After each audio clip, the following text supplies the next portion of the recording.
आपण आलो होतो हिंगणघाटच्या सेंट जॉन कॉन्व्हेंट प्रभाग क्रमांक 20 दोन खोल्यांमध्ये जे आहे मतदान जे मोठ्या प्रमाणात सुरू आहे। मतदानाची आपण जे गर्दी पाहणीची आहे तर अशी मोठी गर्दी आपण दृश्यांमध्ये पाहू शकतो। मोठ्या प्रमाणात जे आहे महिला पुरुषांनी मोठी गर्दी जो आपला मतदानाचा अधिकार बजावण्यासाठी केली आहे। आपण पोलिंग बूथमध्ये पाहू शकतो कशा प्रकारे नागरिकांचं जे मतदान केंद्रावर मतदान सुरू आहे। मोठ्या प्रमाणात महिला आणि पुरुषांनी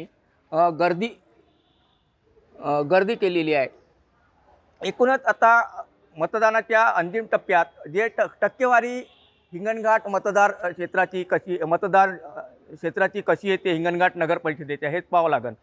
मोठ्या प्रमाणात जरी पहिल्या आणि दुसऱ्या टप्प्यात मतदारांनी मतदानाचा हक्क बजावण्यासाठी गर्दी नव्हती केली, पण अंतिम टप्पा जसा जवळ येत आहे तशी मतदार केंद्रावर मोठ्या प्रमाणात नागरिकांची गर्दी होत आहे। पण अंतिम टप्प्यात काय टक्केवारी हिंगणघाटच्या नगरपालिके निवडणुकीत येते हेच पाहावं लागेल। हे प्रभाग क्रमांक 19 मधलं हे जे बूथ आहे मतदान केंद्र आहे, विशेष मतदान केंद्र म्हणता येईल। आपण दृश्यांमध्ये पाहू शकता या मतदार केंद्राला पिंक बूथ म्हणूनही म्हणता येईल, कारण का पिंक जो परिसर आतमधला परिसर आणि जे समोरचा जो लुक देण्यात आला आहे, पिंक फुग्याची सजावट करण्यात आली आहे। तर आतमध्ये सुद्धा या मतदार केंद्रात जे आहे पिंक कलरचे पडदे आणि सुशोभीकरण करण्यात आलं।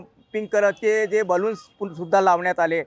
एकूणच हा विशेष मतदार केंद्र होतं, जे आकर्षणाचं केंद्रबिंदू होतं। या ठिकाणी सुद्धा मोठ्या प्रमाणात जे आहे मतदारांची जे टक्केवारी म्हणा किंवा गर्दी म्हणा मोठ्या प्रमाणात दिसत आहे। दुसऱ्या टप्प्यात जरी तिसऱ्या टप्प्यात जे 1:30 वाजतापर्यंत मतदान झालं, मोठ्या प्रमाणात जे टक्केवारी वाढली होती 30.87 जे टक्केवारी हिंगणघाट नगर परिषदेच्या निवडणुकीची होती। पण अंतिम टप्पा जसा जवळ येत आहे तसा जे आहे मतदारांची मोठी गर्दी जे आहे पोलिंग बूथवर पाहायला मिळत आहे। पाहू शकता आपण दृश्यांमध्ये मोठ्या प्रमाणात पुरुष असो किंवा महिला असो, मोठ्या प्रमाणात ज्या पुरुष आणि महिलांनी या ठिकाणी गर्दी केली आहे आणि मोठ्या ज्या मतदानाचा हक्क बजावण्यासाठी ज्या लागलेल्या आहे। अंतिम टप्प्यात जे मतदार 30.87 जे मतदार 1:30 वाजतापर्यंतची टक्केवारी होती, पण अंतिम टप्प्यात किती जे आहे टक्केवारी या निवडणुकीत येईल हेच पाहावं लागणार आहे।